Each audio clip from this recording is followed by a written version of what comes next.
Assalamualaikum warahmatullahi wabarakatuh. Alhamdulillahirabbil alamin. Wassalatu wassalamu ala asrofil anbiya'i wal mursalin wa ala alihi wa ashabihi ajma'in, amma ba'd. Faya ayyuhal mustami'un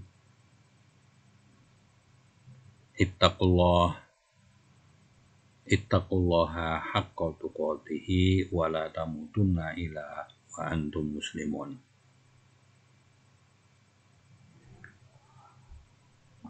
Wa qala Allah ta'ala fil Qur'anil Karim,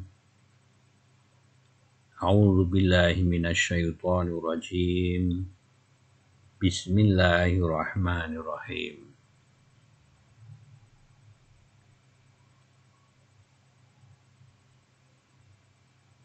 Wa yahlifuna billahi innahum laminkum wa ma hum minkum walakinnahum qaumun yafraqun.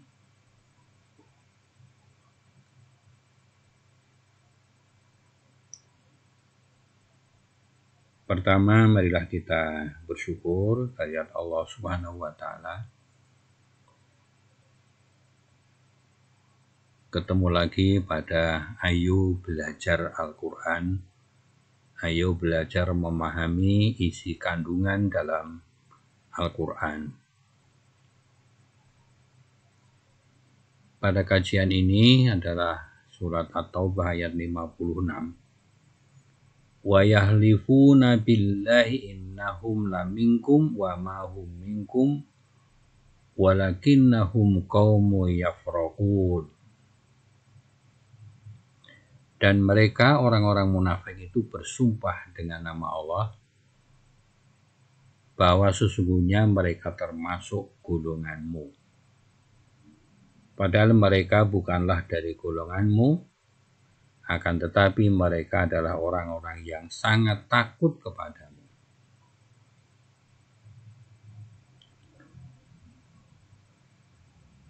Ayat ini memberikan pemahaman dan penjelasan bagi kita untuk kita kaji.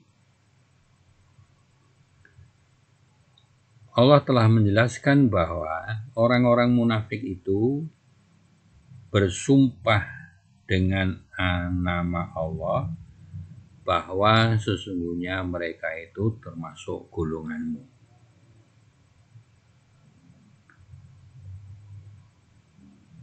Padahal mereka itu bukanlah dari golonganmu. Dia mengaku-aku pada dirinya itu, padahal mereka itu adalah orang-orang yang sangat takut kepada.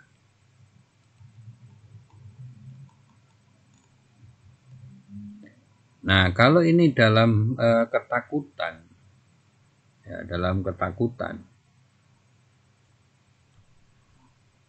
maka Allah menceritakan kepada nabinya, Nabi Muhammad SAW, atas keterkejutan atau kaget, ketegangan, dan ketakutan yang mencekam bagi orang-orang munafik. Yahlifuna billahi innahum laminkum. Mereka itu bersumpah dengan nama Allah bahwa sesungguhnya mereka itu termasuk golongan kalian. Padahal bukan. Karena saking takutnya tidak diakui sebagai orang-orang Islam. Dia takut akan mendapatkan perlawanan, dia takut akan mendapatkan siksaan, dan akan takut akan kematian karena diserang oleh musuh-musuh mereka atau musuh-musuh orang yang munafik itu. Mereka menyatakan sumpah yang kuat. Wa ma hum minkum, padahal mereka bukanlah golongan kalian. Maksudnya pada hakikatnya mereka itu bukan termasuk golongan orang-orang Islam.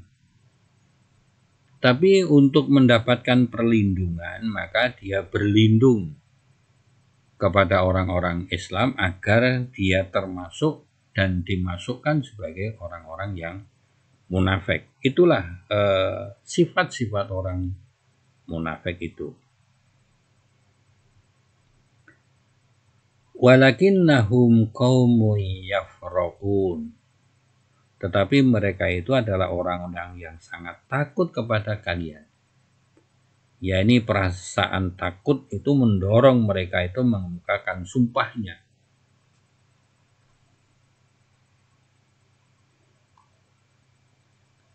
Kalau dia itu orang-orang munafik dengan ciri-ciri yang sangat mendasar bahwa dia tidak akan bisa dipercaya, ya, bahwa Rasul itu sudah mengatakan bahwa an Abi Hurairah anin Nabi sallallahu alaihi wasallam qala ayatul munafiqi salasun idza haddatsa kadzaba wa idza wa'ada ahlafa wa idza tumina khana. Itu hadis dari Abu Hurairah bahwa Nabi sallallahu alaihi wasallam bersabda, tanda-tanda orang munafik ada 3. Jika berbicara dia itu dusta, jika berjanji dia itu mengingkari, dan jika diberi amanah dia itu berkhianat. Identifikasi atau ciri-ciri orang munafik itu sudah disampaikan oleh Rasulullah Shallallahu Alaihi Wasallam. Jadi selamanya orang munafik itu kalau dia berkata itu dusta. Karena pembohongan itulah kemudian berbalik pada ketakutan pada dirinya kalau pembohongan itu diketahui. Dan pembohongan itu sudah diketahui karena akan menjadikan pada cobaan atau fitnah bagi orang-orang Islam. Jadi misalkan dia itu berjanji, dia mengingkari. Jadi kalau mengingkari janji itu sesuatu hal yang biasa. Sesuatu yang biasa itu ya biasa dilakukan oleh orang-orang munafik tersebut. Maka jika diberi amanah dia itu berkhianat. Nah, tetapi pada kondisi-kondisi bila kita kaitkan dengan kondisi dunia sekarang ini, orang-orang munafik itu masih gentayangan di negeri ini ataupun di negeri yang lain, itu terus itu tidak akan hilang dari wacana keilmuan orang-orang munafik itu.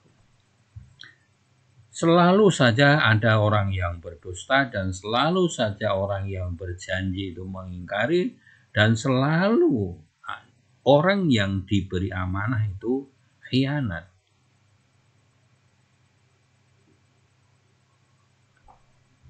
Nah, maka kalau ini kita kembali kepada pemahaman yang disampaikan oleh atau dalam tafsir Al-Muyassar itu, wahai orang-orang mukmin, orang-orang munafik itu bersumpah kepada kalian dengan nama Allah secara dusta dan batil. Jadi dimanapun orang munafik itu kalau dia itu bersumpah, itu mesti bersumpahnya itu dusta. Sumpahnya itu batal, jelek, karena memang tidak ditaati. Jadi bahwa mereka itu orang munafik itu bagian dari kalian meminta agar orang munafik itu sebagai orang yang Islam. Akan tetapi mereka itu orang-orang yang takut sehingga bersumpah untuk melindungi dirinya. Mereka bersumpah kepadamu, mereka takut kepadamu berlepas diri dari mereka, yang akibatnya musuh itu mengincar pada diri mereka dari segala penjuru. Karena apa? Kemunafikan. Bisa terancam jiwanya, terancam pada kematian. Nah, kan tetapi orang-orang munafik itu memang berbaju dengan pakaian ketakutan dan bermental kebohongan, licik dan khianat.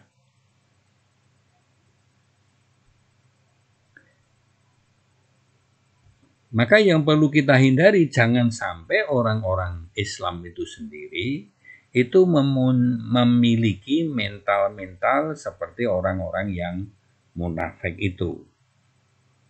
Nah, maka janganlah kita itu seperti orang-orang munafik. Yuk kita hindari kata-kata dusta itu. Memang pada satu saat dusta itu diberi atau dimaafkan atau diperbolehkan ketika dusta itu untuk kebaikan. Jadi misalnya ada di antara kita rumahnya itu dimasuki orang yang baik, alim, karena dikejar-kejar penjahat. Maka kalau kita ditanya, ada penjahat ke sini? Enggak, itulah dusta. Tapi dusta itu dalam kebaikan.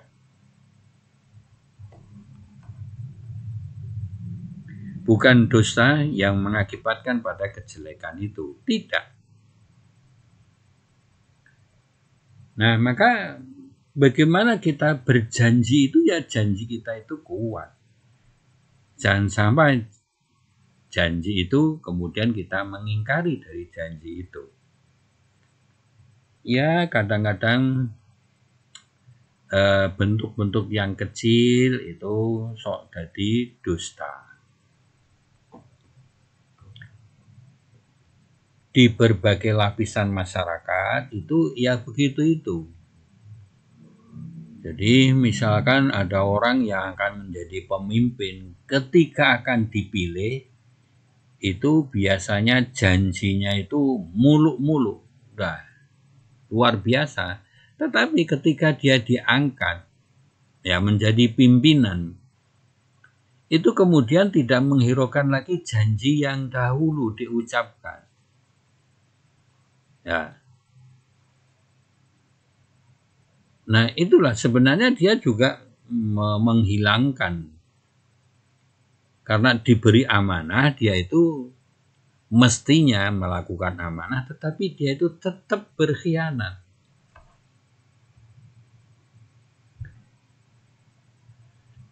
Nah, inti di sini, ya, kalau orang munafik itu mau berjanji, mau bersumpah, sumpahnya itu batal.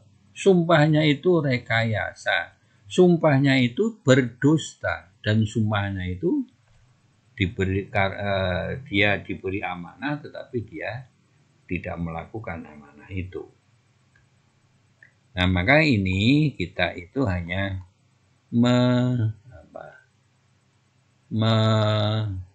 mengingatkan pada diri kita masing-masing agar kita itu menjadi seseorang yang lurus.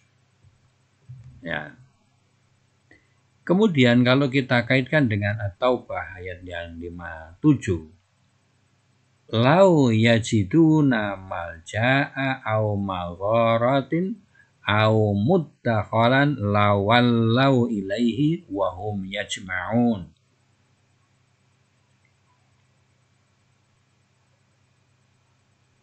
Jikalau mereka itu memperoleh tempat perlindungan atau di gua-gua atau di lubang-lubang dalam tanah, niscaya mereka itu pergi kepada dengan secepat-cepatnya. Jadi lau yajiduna malja. Jikalau mereka itu meroleh tempat perlindungan, cepat dia itu mendapatkan atau cepat-cepat untuk berlindungan. Untuk mereka berlindung dan benteng yang dapat dijadikan tempat bersembunyi.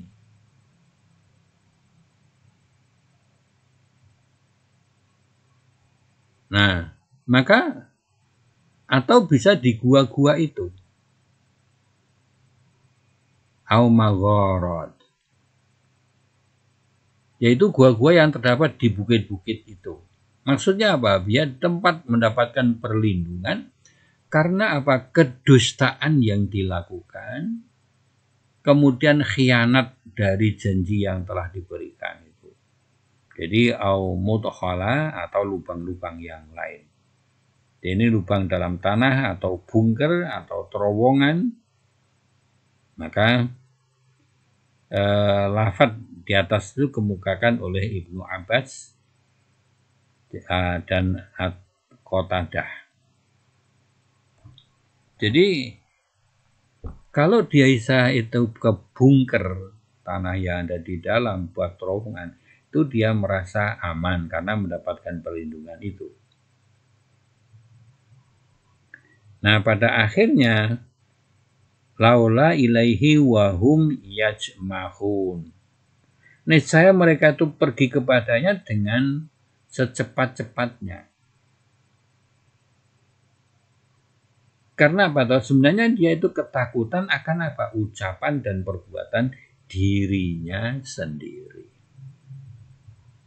Maka khususnya ibu-ibu dan bapak sekalian, coba kita camkan dengan sifat-sifat orang-orang munafik itu, kemudian kita kaji penjelasan-penjelasan yang ada dalam tafsir,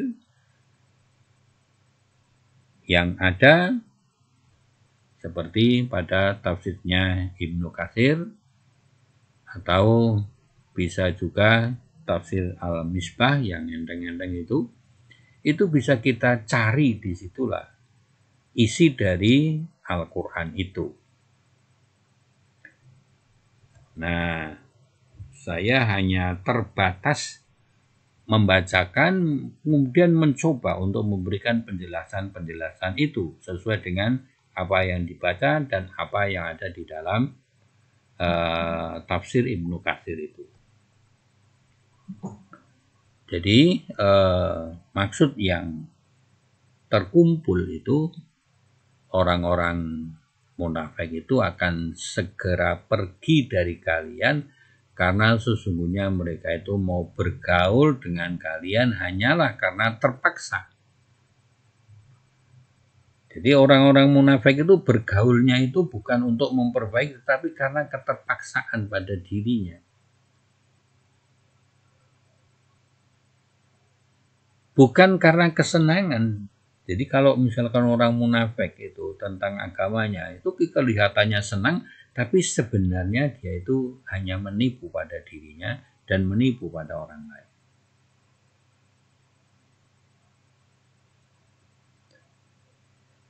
Maka dia itu ya bergaul dengan kalian agar apa? Mendapat perlindungan. Karena apa? Sama-sama kemudian seperti atau seolah-olah dia itu adalah orang Muslim. Tetapi keadaan darurat rupanya membuat mereka terpaksa melakukannya. Karena itulah mereka selalu dicekam oleh rasa sedih dan susah, sebab Islam dan para pemeluknya terus-menerus akan meraih kemenangan dan ketinggian. Kemenangan dari peperangan itu jika manusia itu ya kalau dalam strateginya itu ya sidik, amanah, tabligh, fatonah itu menjadi dasar dari pemahaman. Jangan sampai kita terus malah jadi orang-orang yang tidak terpercaya. Maka karena itulah mereka selalu dicekam oleh rasa sedih dan susah, sebab Islam dan para pemeluknya terus-menerus meraih kemenangan dan ketinggian. Wah, maka kadang-kadang kemudian, wah saya terjepit ini. Nah, tidak, ya mungkin terus kita itu dibunuh.